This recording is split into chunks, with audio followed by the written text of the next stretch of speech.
无数女生深夜遇害，凶手专挑貌美下手，现场一封挑拨的信，开启连环杀人魔的恐怖演出。我是左手响指的 Loki， 片尾彩蛋有推理谜题，答案下期公布，记得看到最后哦。让我带大家穿越到1977年故事的开始。欧米茄小组是为了找出城市中随意杀害女生的.44口径连环杀手成立的专案组。约瑟夫·伯雷利上尉是欧米茄小组的主要成员之一。1977年4月17日，他正看着一封写给自己的信，这封信被留在了谋杀的现场，上面写着：亲爱的约瑟夫·伯雷利上尉，你说我是仇视妇女的人，这让我倍感心碎。我觉得我不是，但我是个怪物，我是山姆之子。山姆爸爸一喝醉就变得很凶，他会打我的家人，有时他会把我绑在屋后，有时他把我锁在车库里。山姆爸爸喜欢喝血，他命令我要出去杀人，你们一定要阻止我，你们必须杀了我。所有警察请一定要先开枪打死我，否则你们都得死。我喜欢打猎，在街上游荡，寻找美味的肉。伯雷利先生，我不想再杀人了。皇后区人民，我爱你们，祝你们复活节快乐，愿上帝保佑你们的今生和来世。这封信被很多人触碰过，即使有凶手的指纹也已经丢失了。6月初，这封信被泄露给了媒体，全世界第一次了解到山姆之子这个名字。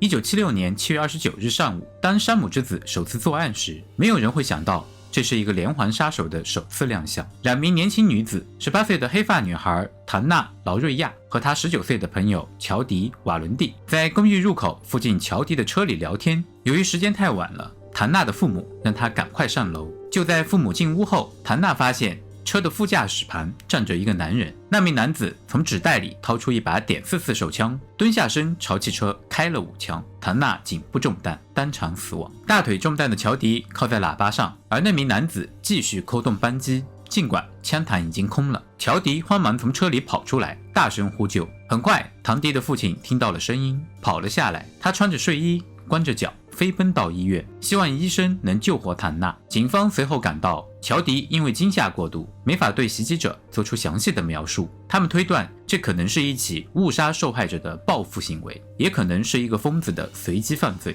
1976年10月23日晚，在第一个案件3个月后，20岁的卡尔·德纳罗在皇后区的一家酒吧和朋友喝啤酒，在聚会中，他认识了女孩罗斯玛丽·基南。凌晨2点半，聚会散场，卡尔开车送玛丽回家。这对小情侣把车停在他家附近，聊了起来。忽然，一名男子出现在副驾驶一侧，男子拔出手枪，朝车内连开了5枪。卡尔头部受伤，吓坏了的玛丽把车开回到酒吧。朋友们赶紧把卡尔送到医院。幸运的是，外科医生用金属板替换了卡尔受损的部分头骨，但相应的后遗症将困扰他的余生。1个多月后，1976年11月26日傍晚，16岁的唐娜·德玛西和他18岁的朋友乔安娜·洛米诺看完电影准备回家，在路上，乔安娜注意到一个男人正在跟踪他们。快到家的时候，男子假装问路，接近2个女生，还没把话问完，就从夹克下面掏出一把枪，向他们开了枪。2个女生都被击中，男子还意犹未尽地向一栋房子继续开枪。听到女孩们的尖叫声，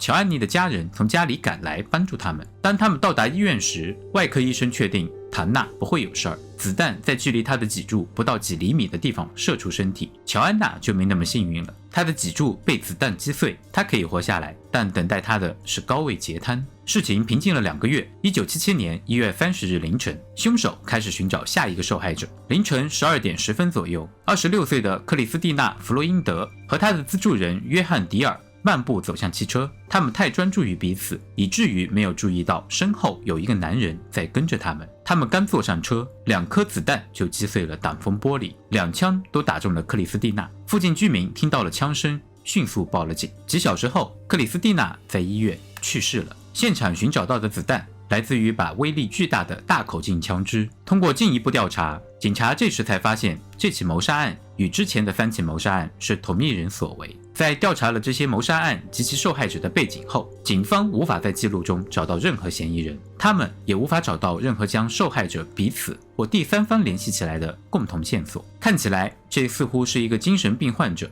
随机选择有吸引力的年轻女性作为目标的连环案件。1977年3月8日星期二傍晚，一位名叫弗吉尼亚的年轻女生在下课回家的路上遇到一名男子，男子在走到她旁边时掏出一把.44手枪瞄准了她，她举起书本想保护自己，但子弹射中了她的面部，弗吉尼亚当即死亡。凶手逃跑时与一名目击了整个过程的男子擦肩而过，凶手还对中年男子说：“你好，先生。”一辆路过的巡逻车发现了正在奔跑的男子，但当无线电中传出一名妇女被枪杀的消息后，他们放弃了拦截可疑男子，立即赶往犯罪现场。第二天，警方找到了匹配的子弹，子弹与之前的案件相同。警察召开新闻发布会，并公示凶手为白人男性，25到30岁，身高180公分，中等身材，深色头发。1977年4月17日，一对年轻的恋人坐在公园路附近的汽车里聊天，这里离前一年谭娜被谋杀的地方不远。18岁的瓦伦蒂娜·苏里亚尼是一名有抱负的演员和模特，她和20岁的男友亚历山大·艾索坐在车里。艾索是一名拖车驾驶员。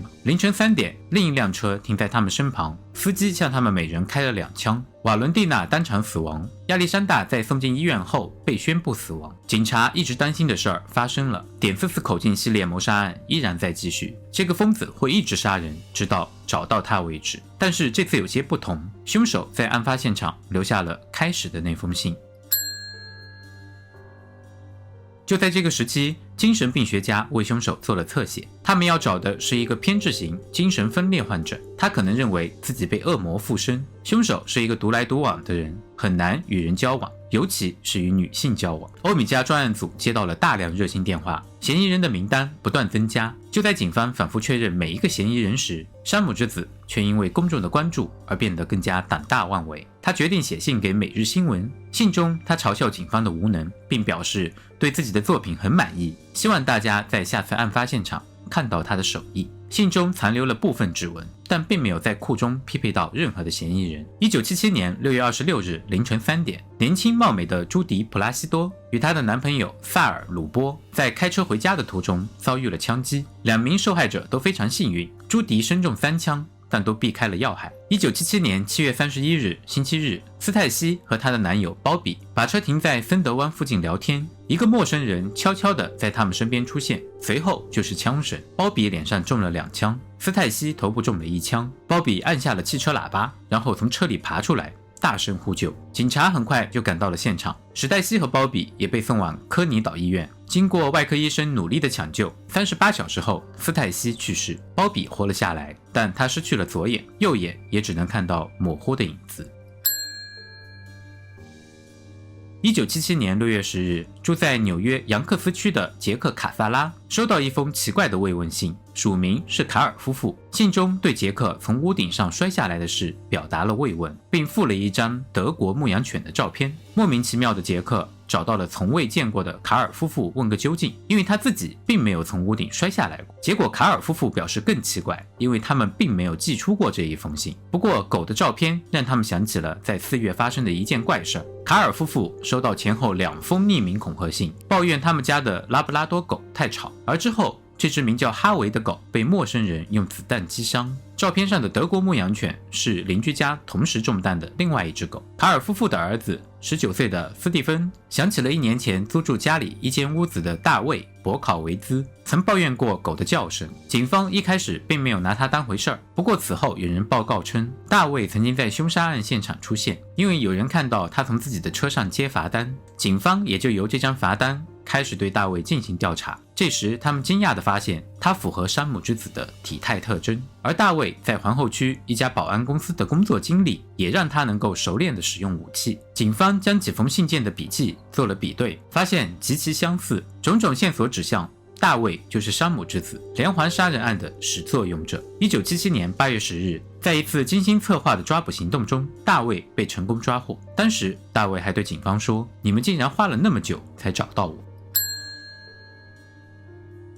审讯期间，大卫冷静而坦率地讲述每一起枪击案。审问结束后，毫无疑问，大卫就是山姆之子。他提供的袭击细节都是只有凶手才知道的信息。审讯结束时，大卫礼貌地祝所有人晚安。大卫成长于一个中产阶级家庭，养父母对他宠爱有加，给了他很多幸福和关注。他的亲生母亲贝蒂·布罗德在布鲁克林长大，他家境贫寒，在经济大萧条时期艰难度日。后来她嫁给了意大利外邦人托尼·法尔科。1939年，两人东拼西凑开了一家鱼店。这年，贝蒂生下了一个女孩。之后，他们的婚姻并不顺利。托尼为了另一个女人离开了他，鱼店关门了，贝蒂不得不独自抚养女儿。后来，她与一名已婚男子相恋，意外怀上了大卫。男子拒绝支付任何抚养费，并发誓，除非他放弃孩子，否则就离开他。所以，大卫在1953年6月1日出生之前，就已经被安排好了收养事宜。大卫很幸运地被伯克威兹夫妇收养，他在布朗克斯区度过了一个普通的童年。他的养父母并不注重社交，大卫也慢慢变得孤僻起来。在邻居们的印象中，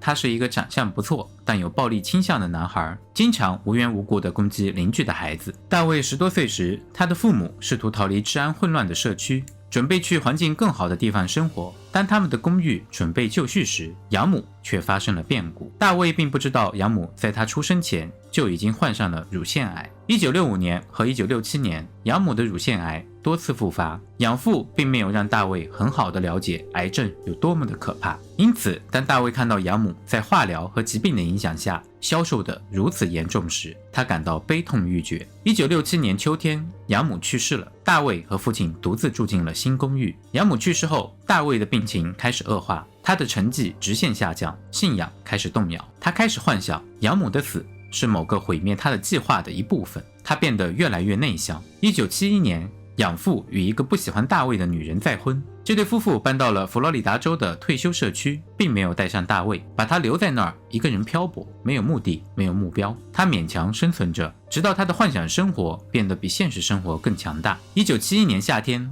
大卫参军入伍，一待就是3年。他是一名出色的神枪手，尤其精通步枪。有一次，大卫找到了他的生母，生母竭尽所能地让大卫感到自己在这个家庭中是受欢迎的。在一段时间里，这种做法起了作用，大卫在他们的陪伴下显得特别开心，但最终他渐渐的还是远离了他们，开始找借口不来看他们。1975年退伍后，对女人的愤怒和挫败感，再加上奇异的幻想生活，让他开始走上了暴力之路。在谋杀开始之前，大卫就在纽约市放了大约1488把火，并把每次纵火都记录在日记里。11月份，大卫心情非常沮丧，给佛罗里达州的养父写信，信中这么写：纽约天气阴冷，但没关系，因为天气很适合我的心情。父亲，世界正在变得黑暗，我越来越能感觉到人们开始恨我了。你不会相信那些人有多恨我，很多人都想杀了我，我甚至都不认识他们，但他们仍然很恨我。他们大多数都很年轻，当我走在街上，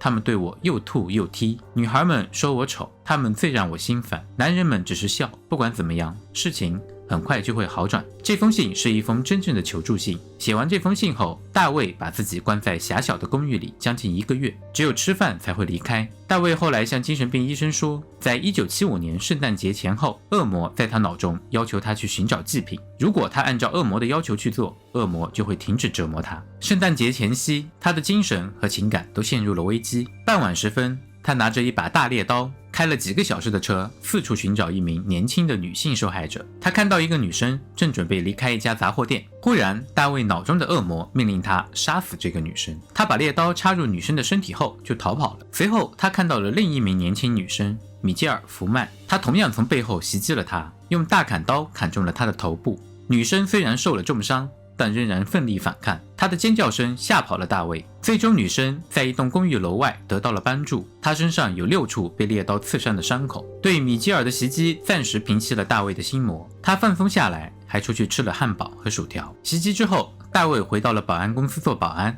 1月份，他从布朗克斯的小公寓搬到了卡萨拉夫妻的2户住宅，他希望能租2年，并支付了$200的押金。卡萨拉的德国牧羊犬非常吵，经常嚎叫，附近的狗也跟着嚎叫。在大卫的病态心理中，狗体内住着恶魔，他们的嚎叫就是命令大卫去猎取年轻女生血液的命令。大卫因为狗的吠叫无法休息，3个月后他搬出了那里。在杀害谭娜的前一天，大卫辞去了夜间保安的工作，准备去当出租车司机。他声称自己并不想杀死谭娜和他的朋友，但恶魔强迫他开枪。辩护律师将大卫归类为偏执型精神分裂症患者，他们认为大卫很难与人交往，使他更加孤独，孤独是产生疯狂幻想的沃土，最终这些幻想挤掉了现实。大卫就像生活在一个由他自己创造的恶魔组成的世界里，随着精神状态的恶化，他的紧张情绪日益加剧，只有当他成功的攻击某个人时，才能得到释放。短暂的攻击缓解了他的紧张情绪，但不可避免的是，紧张情绪又开始慢慢加剧，周而复始。最终，大卫认罪并被判入狱365年。被捕时，大卫保持镇定，面带微笑。他似乎因为被抓而松了一口气。也许他认为，在监狱里，恶魔之犬终于不再嚎叫了。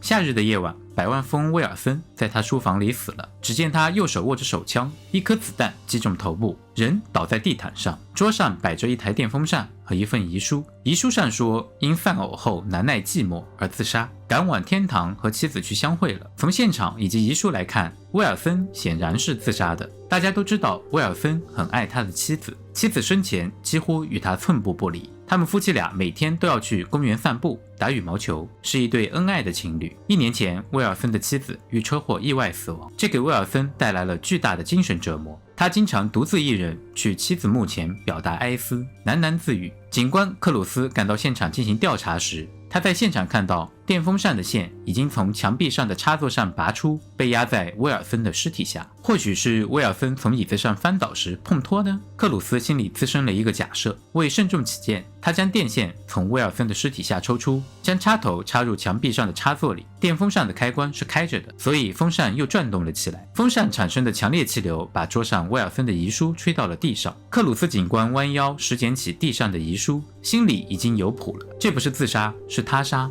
凶手在谋杀威尔森后，将仿造的遗书放在桌面上，然后逃离了现场。你知道警官为何如此判断吗？把你的答案写在评论区，答案会在下周5在评论区公布。点击小铃铛订阅，以免错过下一个奇案。我是 Loki， 我们下期再见。